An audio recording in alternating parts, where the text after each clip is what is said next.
మీ ఎలాంటి వ్యాపార ప్రకటనలకైనా వెంటనే మా ఛానల్ సంప్రదించండి. నమస్తే. ఈరోజు మన స్టూడియోలో ప్రముఖ ఆధ్యాత్మికవేత్త ఆస్ట్రాలజర్ బ్రహ్మశ్రీ సుభాష్ శర్మ గారు మనతో ఉన్నారు. గురువుగారితో మాట్లాడేద్దాం.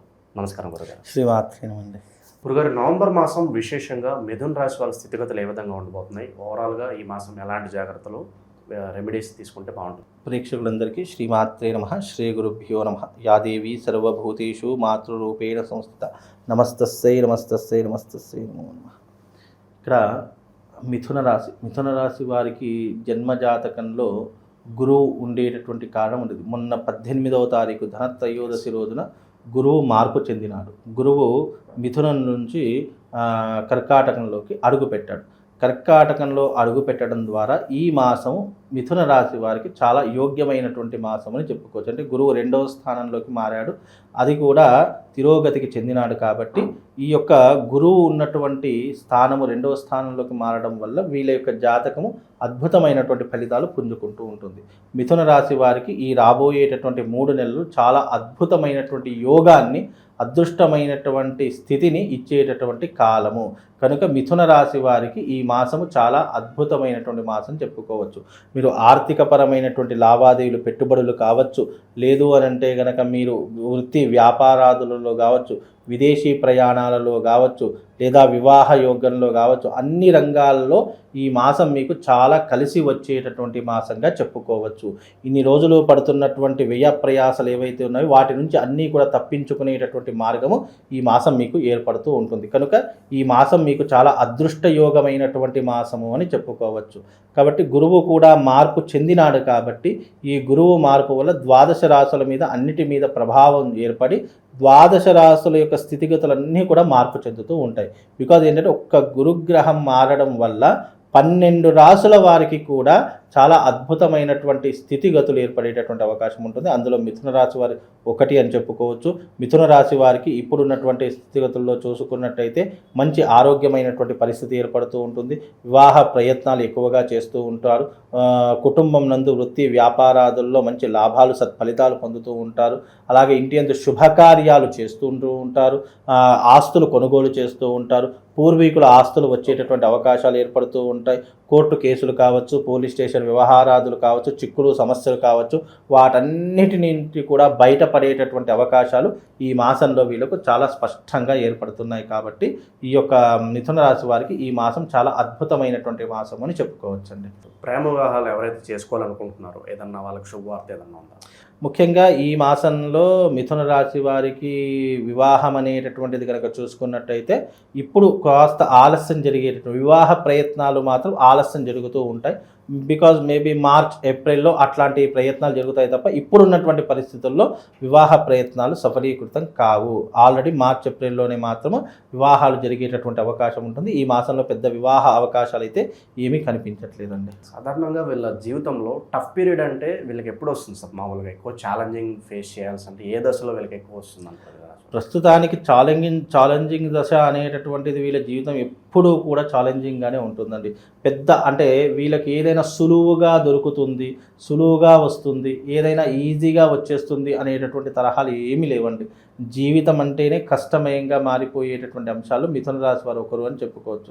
కష్టపడితేనే ఏదైనా సాధించవచ్చు అనేటటువంటి నమ్మేటటువంటి విషయాల్లో కూడా మిథున రాశి వారు ముందుంటారు. కాబట్టి కష్టము అన్నదానికి అర్థం మిథున రాశి వారు అని చెప్పుకోవచ్చు.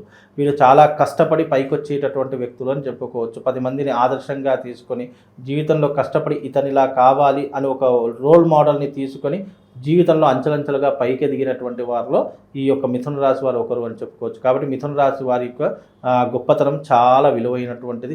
వాళ్ళు 10 మందికి ఆదర్శంగా ఉండేటటువంటి వ్యక్తుల్లో ఒకరు అని కూడా చెప్పుకోవచ్చండి. ఈ అక్రమ సంబంధాల వల్ల ఏమన్నా వైవాహిక జీవితంలో ఇబ్బందులు వచ్చే అవకాశం కనిపిస్తుంది? టెంప్టేషన్స్కి దూరంగానే ఉంటారా? నియంత్రించుకోగల శక్తి ఉంటుందంటారా?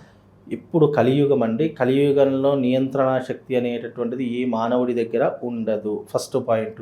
సెకండ్ది ఏమిటి అని అంటే కనుక ఏవైతే మనము అక్రమ సంబంధాలు అని అంటున్నాం, ఇల్లీగల్ అనేటటువంటిది ఏదైతే రిలేషన్షిప్స్ ఉన్నాయో అవి ఎప్పటికైనా కుటుంబాన్ని చిన్నాభిన్నం చేస్తాయని ఎవరైనా గమనించుకోవాలి. ఏదైతే మనము ఆల్రెడీ పేరులోనే అక్రమము అనేటటువంటిది ఉంది, దాన్ని సక్రమం చేద్దామంటే కూడా కుదరదు. కాబట్టి దీనివల్ల ఎప్పటికైనా నష్టమే వస్తుంది. కాకపోతే కాలము, పరిస్థితులు, మనిషి యొక్క ఏవైతే ఈ మానసిక సంఘర్షణలు ఉన్నాయో అవి మనిషిని ఆడుకుంటూ ఉంటాయి.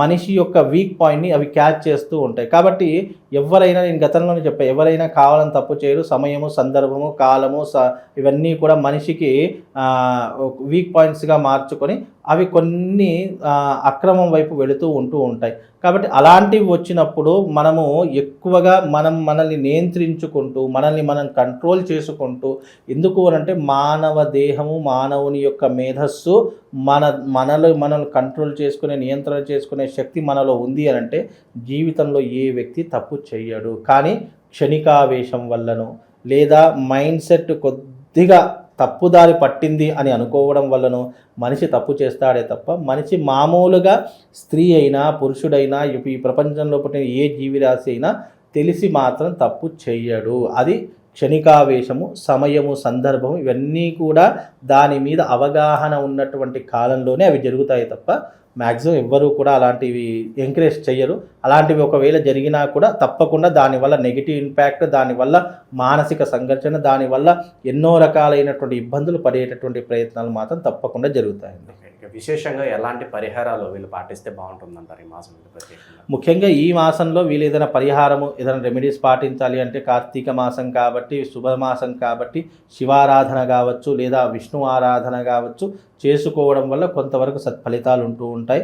వీళ్ళకు ఈ మిథున రాశి వారు ఎవరైతే ఉన్నారో వాళ్ళకు నేను ఒక పంచముఖి రుద్రాక్ష ఇస్తాను. అది నేపాల్ నుంచి నేను మొన్న ఈ మధ్యకాలంలో పశుపతినాథ్ టెంపుల్కి వెళ్ళినప్పుడు దాదాపు 100 నుంచి 150 రుద్రాక్షలు తీసుకొని వచ్చాను. శివుడికి రుద్రాభిషేకం చేసి స్వామివారికి అభిషేకం చేసినటువంటి రుద్రాక్షలు నేను ఒక పంచముఖి రుద్రాక్షలు తీసుకొని వచ్చాను. ఎవరికైనా మీ జీవితంలో వైవాహిక పరంగా కావచ్చు, కుటుంబ పరంగా కావచ్చు, ఆర్థిక పరంగా కావచ్చు మీకు బాగా లేదు అని అనుకుంటే కనుక మీకు ఒక పంచముఖి రుద్రాక్షను నేను పంపించడం జరుగుతుంది.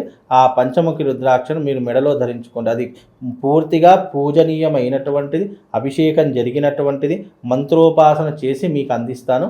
ఆ రుద్రాక్షను మెడలో ధరించుకోండి. తద్వారా మీకు శుభం లాభంతో పాటు అదృష్ట యోగం కూడా కలుగుతుంది. నియమాలు ఏమైనా పాటించాలా గురుగారు? నియమాలు ఏమీ ఉండవండి. ఒక చావు దగ్గరికి వెళ్ళకూడదు, అలాగే బాలంతల దగ్గరికి అంటే అంటూ ముట్టు దోషం ఉన్నటువంటి వాటి దగ్గరికి వెళ్ళకూడదు. సాంసారికమైన జీవితం అనుభవించవచ్చు. ఇక ముఖ్యంగా పరస్త్రీ అనేటటువంటి వ్యామోహం ఉన్నటువంటి వారు రుద్రాక్షం ధరించుకోకుండా ఉంటే బాగుంటుంది. మీరు ధర్మబద్ధంగా, న్యాయబద్ధంగా ఉంటారు అని అంటే కనుక రుద్రాక్షం ధరించుకునే ప్రయత్నం చేయండి. ఓవరాల్గా ఈ రాశి వాళ్ళందరికీ కూడా ఈ మాసం ఏ విధంగా ఉంటుంది, ఎలాంటి జాగ్రత్తలు తీసుకోవాలి అనేది అద్భుతంగా వివరించారు. ధన్యవాదాలు. శ్రీమాత్రే.